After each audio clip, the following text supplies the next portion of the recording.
you onward. Thank you. All right. Thank you so much. Ahoy, my youth, ahoy. Ahoy, my youth, ahoy. Let's get some youthful energy. Ahoy. Viva, ya people, viva. All right. Thank you so much. So my name is Onward Gibson Chironda. I work with an organization called My Age Zimbabwe. And I'm also an AFAC fellow. And my work is around advocating for the health, rights, and well-being of young people in their diversity. And part of the work that I've been focusing recently is around capacity strengthening for youth organizations, but also having conversations with donors, with governments, around resourcing youth-led organizations, with the belief that most of the time youth-led organizations are exploited, and most of the time, young people continue to volunteer when they also have, the experience and the expertise that they need to reach out to their communities, organize other young people, and make sure that we bring services, HIV prevention services to the young people. So my dream is to, see donors, UN agencies, development partners, governments, and youth-led organizations, coming together to have equitable funding mechanisms, and where we can agree and disagree, so that we can actually get HIV prevention services to young people. Right now we're talking of AI, we're talking of biomedical HIV prevention strategies, and these should get to young people, and that's the reason why I applied to ICASA, so that we can have this session. Thank you. Great, thank you so much for that, Onward. And I didn't introduce myself. My name is Angelo Katumba. I am from EVAC. I'm not a youth, I'm youth at heart. Thank you so much. I'm going to hand over to my colleague, Catherine Madebe.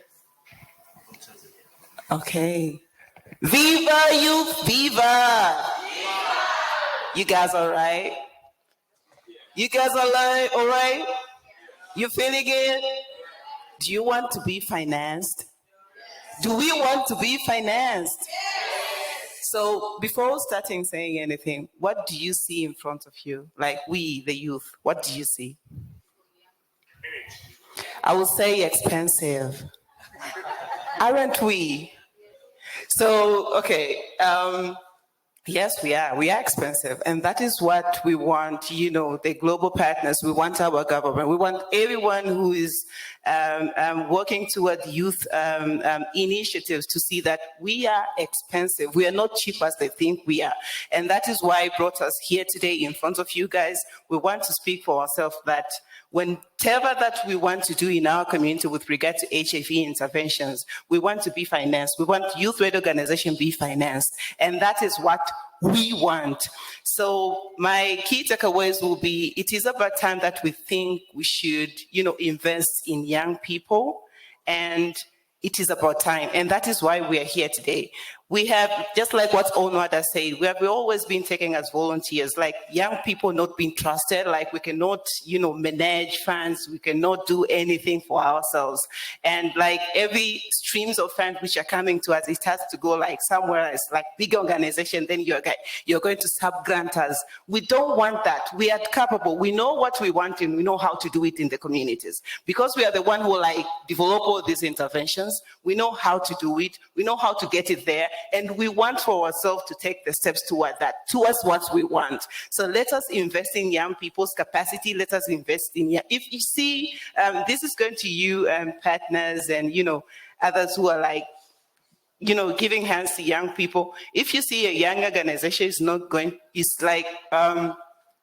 capable enough, why don't you strengthen that youth organization to be capable enough to have that mandate of working in that community without having big organization watching over us. It's not like we don't want big organization to watch over us. We want them to mentor us. We want them to capacitate us. We want them to strengthen us to do the things for ourselves. So let us invest in that if we see there is a gap for young people to take things for themselves. So guys, this is my takeaway. It is about time to invest large, huge, abundantly to young people as individuals as well as youth-led organizations. So do we want to get invested? Yes. Do we? Yes. Do we? Yes. Do we? I think it's not. The voice is low. So those are the things which I really want to give out here today. Thank you so much, Angelo. Thank you so much for that, Buchi. And now I'm going to hand over to my colleague and friend, Elizabeth. Oh, I don't have the voice to say Viva Youth Viva, but I'm going to teach you guys Swahili greeting. So if I say mambo, you say poa, okay? Mambo? Poa. Mambo? Poa. My name is Elizabeth Atieno Onyango. I'm from Mombasa, Kenya. I work with the Coast Sex Workers Alliance. I am a sex worker. I am also the outgoing EVAC Advocacy Fellow Kenya 2022-2023. I was leading a project for sex workers who use drugs at the coastal region of Kenya. I am here a representation of a young sex worker. I am a representation of the stigma that we go through as young sex workers. And I think what I'm gonna say right now is that we young people, we are the experts in the issues that are affecting us. So I'm just going to call on everyone to stop sitting in fancy hotels, fancy boardrooms, and discuss youth-related issues without the presence of the youth in the room. So in terms of youth financing, I will agree with my colleague. We are the experts. We are capable of leading. And I think my takeaway will be from my experience here at ICASA. As a young sex worker from the coast, I am actually the only young sex worker from the coastal region of Kenya present here today at ICASA. And I think youth financing starts by providing avenues for youth to be engaged. Like, where were the scholarships? Why don't we have so many youth here?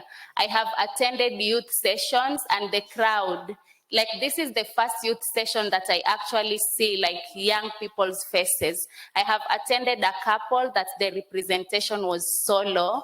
I have attended a couple of youth-related sessions where there was actually no youth at the panel. Like, the people giving the remarks, for me, they did not look like young people. So, like, where are the young people? Where are the young people? Why are we leaving them behind? And like, it's a session for young people. Why are you speaking for us? We are here at the conference. And another thing, like, when you are providing initiatives for young people, make sure that we are also safe. Because as a young sex worker here at ICASA 2023, I actually don't feel safe. I'll hand it over to you, Angela. Thank you so much, Liz. That was really, really powerful. I'm going to open it up to the audience for questions, but I have one that any of you could answer, or maybe all of you could answer. If you had, and I'm going to use a random number, if you had $1 million,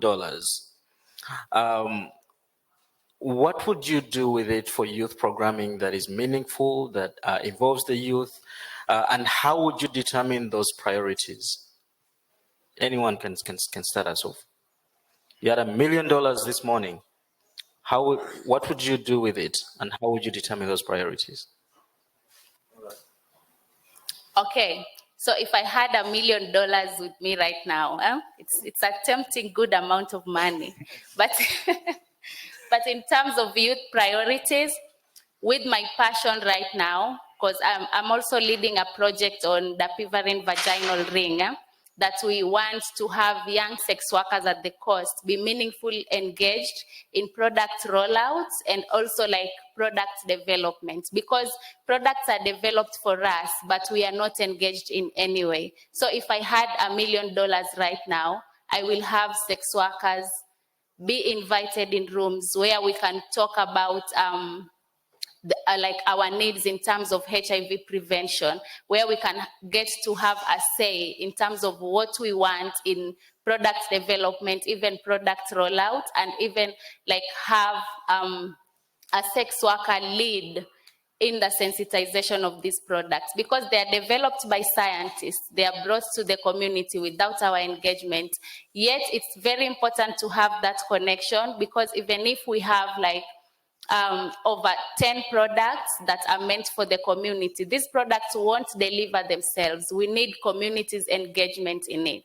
So that's what I'll do with my $1 million, and the one that remains, I'm gonna take myself to a fancy dinner. Thank you. Onward. All right. I think what would be important for me is to make sure that I get the young people at the table and, let them know the kind of resource that we have. And we discuss and we co-create together our priorities. Most of the time, what we see where the 1 million is that they create the table and young people are not on the table, but always on the menu. And they dine with our names and they represent our issues, which they are long divorced from. So we get young people, we get on our priorities, and we build our capacity to engage, and we build our capacity to reach out to each other, and we engage the powers that be to make sure that they know that we are there, that we are not only there, but we are serious about our own issues, and we are serious about, being involved. And one of the things that I would do is I would buy folding chairs, so that wherever young people are not involved, we bring our folding chairs there, and we are at the table, even without being invited. Because one of the things that we do is that we wait to be invited, but where we see that we are not there, we should also be able to confidently bring ourselves there. But what we need is the capacity. What we need is the resources, in terms of the people, in terms of the platforms, and in terms of the money to be able to get there and represent ourselves and, 10 tables and talk about our issues ourselves. Onward, that is powerful. Thank you so much for that. Do you have anything to add to that, or can I open up to the audience for questions? Definitely, even if means to repeat everything that my colleagues have said, just to strengthen on what we want. I think for me, $1 million, what I'll do first is mobilize young people, and then we design the things we want to do in our community, the things we want for ourselves.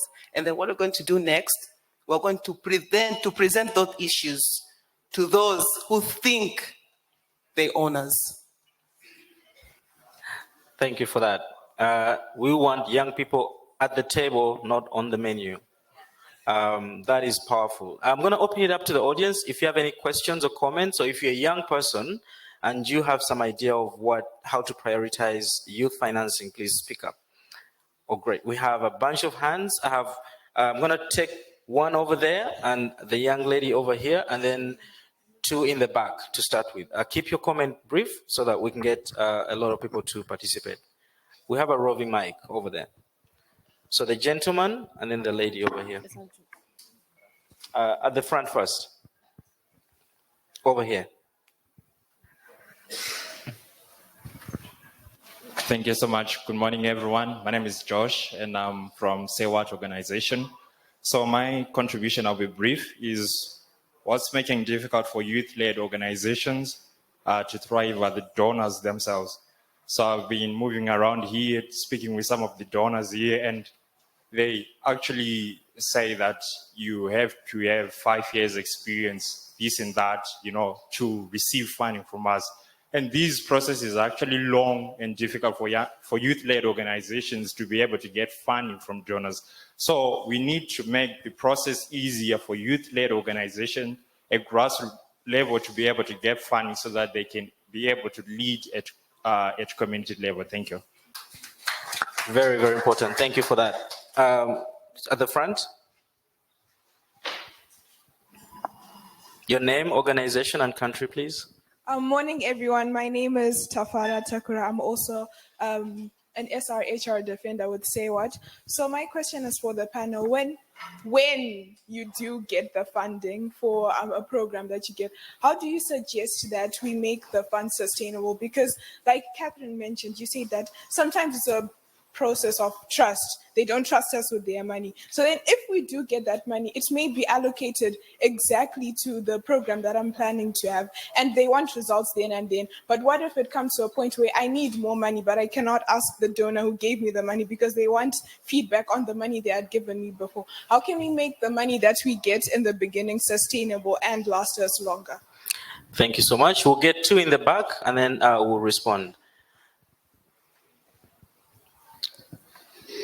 All the way in the back. Thank you. Hello, good morning, everyone. My name is Albert Machuma from Women Against All Forms of Discrimination, which is a sex work-led organization. The reason I was so happy the reason why I shared when So I've got a question for you, my dear sister. What are some of the interventions you have done for adolescent girls and young women selling sex in the marginalized area of Mombasa, as well as the peri-urban areas around Mombasa? Great. Can you please find a young woman for the next question?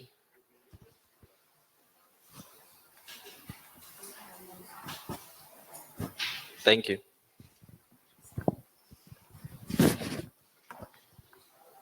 Thank you so much.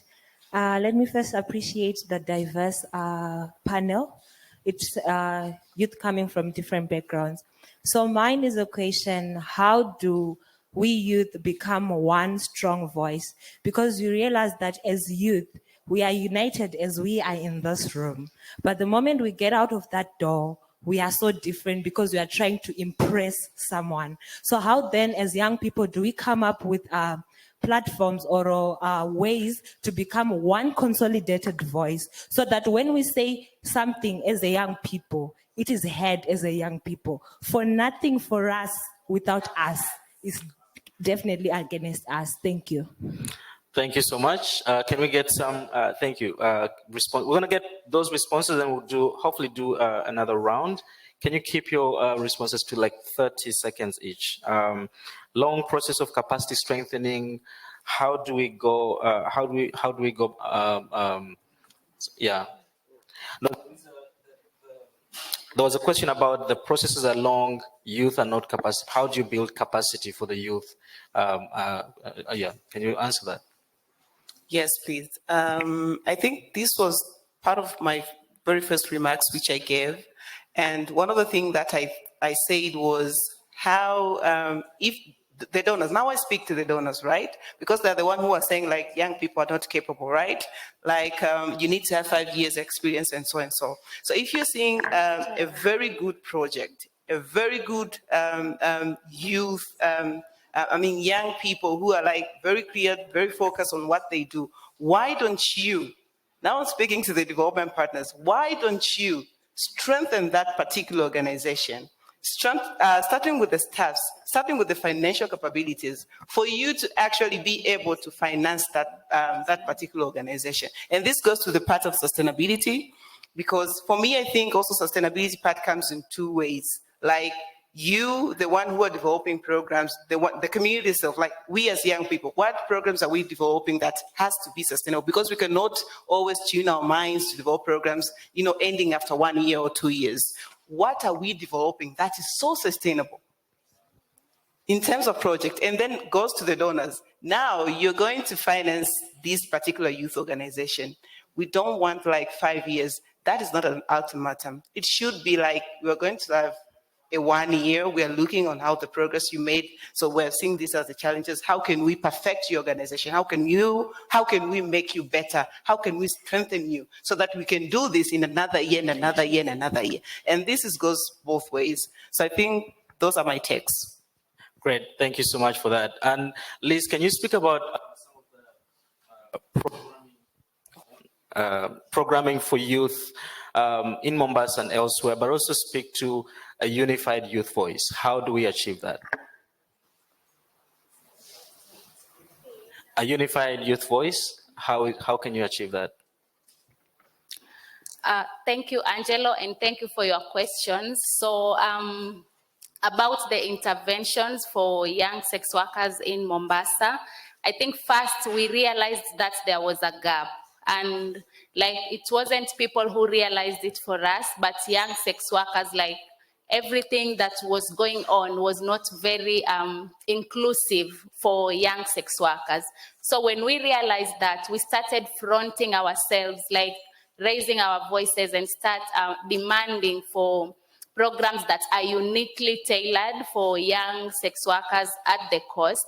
So for example, we were really struggling when it comes to access to SRHR services. So first, like we did like a focus group discussion, and we were trying to determine what is the pressing issue. And we found out that something that was really, really affecting young sex workers was related to abortion stigma or safe abortion services access, and we started tailoring interventions around that. And through that, we were able to like bond other programs for young sex workers, and through it, we have young sex workers leading like in feminist movement building. We have sex workers leading in HIV prevention advocacy initiatives. We also have young sex workers taking leadership in different spaces. And I think something that has really, really worked for us is documentation of young people, or let me just be specific and say young sex workers' stories, because we really don't document the achievements and stories of young people. Because if we sit here like every day, we just hear stories of like great women leaders, but there are also great young people doing amazing work, and no one is documenting this. So we are really like trying to document such stories as a form of inspiration for other young sex workers, other young women and young people to also stand up and take up spaces. And to finish up with building capacity, I think we also need to recognize that young people do not need to be like their capacity to be built. We already have capacity. We need avenues where we can enhance these capacities. We need people to believe in us, and that is why we are having this conversation today. One way we can increase young people's